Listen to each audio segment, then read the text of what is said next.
Panel, look forward to seeing you again, top of the hour. A lot more to cover on this wacky, wild, and crazy Monday, this high-energy Monday. Isn't it a high energy? We're all just we've really got the fastballs today. Great, Mark. Excellent stuff. Great newsletter yesterday, too, by the way. What'd that take you, 5 minutes? All right, we will see you again, top of the hour. Chrissy Clark, Mark Halper, and Kelly Sadler. Allison, over to you. Oh, if that comes in, that 71 number. 71 is my guess. You can say you predicted. All right, thank you so much, Rob.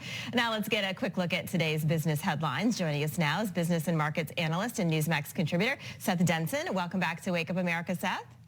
Hey, good morning. Trying to figure out what that noise was. Alfred? I mean, my gosh. It sounded like a Halloween, scary something, but... It woke my kids up. I don't know what's going on. All right, anyway. Seth, great to see you. I hope you had a good holiday. I did. It was great. Santa showed up. It was fantastic. We're finding a little bit of Omicron here in the Denton household, so we're all kind of hunkered down, but we're making the most of it. Oh, my gosh. Well, I hope you guys have a speedy recovery. Let's talk about the markets. They've been closed since Thursday, but with those numbers, futures pointing up, how are you expecting to close out the year? Yeah, I think that the markets are going to do well this week. Obviously, we've got some negative news coming out of the airlines. But typically, and if history shows us one thing, we do tend to get a Santa Claus rally in the week following Christmas before New Year's. That's optimism of the new year. That's for some, it's tax purposes, but we do tend to see the markets go up. I think we probably see that. I don't know it's going to be as big as maybe we've seen in the past, and that's a large part due to this Omicron and the uncertainty in the globe. Yeah, so much uncertainty, right? Here's a little bit of a surprise, though. Holiday sales rose at the fastest pace in 17 years. It's up nearly 11% from the pre-pandemic period. By category, clothing rose 47%. Jewelry was up 32%. Electronics jumped 16%.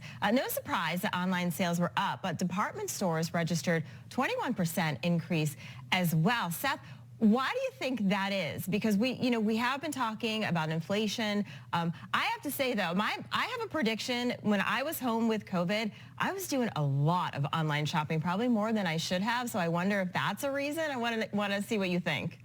Yeah, I think you're onto something there, Allison. Time and money, I think, are the two reasons we're seeing the bumps that we are right now in retail shopping. And I think that that's for a couple of things. One, I will tell you that here in the Denson household, Christmas started a long time ago. Well, your wife is smart. Yeah, well, that, and we were ready for some optimism. Those Christmas trees went up about the time the kids went back to school. But no, I'm kidding. But nonetheless, we did start early. I think a lot of people did that, to your point. A lot of people, extra time on their hands, working from home, having to stay home, their online shopping capabilities. And quite frankly, we got a lot of cash sitting in our pockets these days with inflation where it is, more money than there is stuff. And so I think that's playing into it as well. Yeah, absolutely. Let's talk movies now. Despite rave reviews, Steven Spielberg's West Side Story, it failed to gain traction with audiences at the box office in its first 3 weeks in cinemas. The film has captured just $36.6 million in global ticket sales. Box office analysts say the film suffered because it was targeted at older audiences who are hesitant to return to cinemas during the pandemic. It lacked a major Hollywood star, and it was pit against Spiderman, that movie No Way Home, which is doing really well. Your reaction, Seth? Well, listen, once you're a jet all the way, except maybe not anymore. Maybe the Sharks took over. Unless you had my mom, you probably don't understand that reference. But no, I think that... listen, my mother, West Side Story, we grew up on that, Natalie Wood. It's the 50th anniversary, actually, of the release of that movie. But to that point, I don't think musicals are going to have the pull that Spider-Man does. Yeah. That's got a cult following. Musicals really don't anymore. I think the timing was off. I haven't seen the new West Side Story, but one other thing, Allison, a lot of people can get their movies at home now through streaming services, and I think that that's going to be a trend going forward.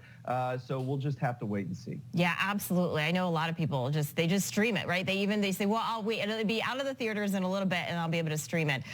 Let's talk about that Spider-Man movie. I don't know if you saw it. My daughter saw it, and she's obsessed with it. It's becoming the first pandemic-era film to bring in $1 billion at the box office. Not only is Spider-Man the first film to surpass this benchmark, it has also claimed the title of highest-grossing movie of 2021.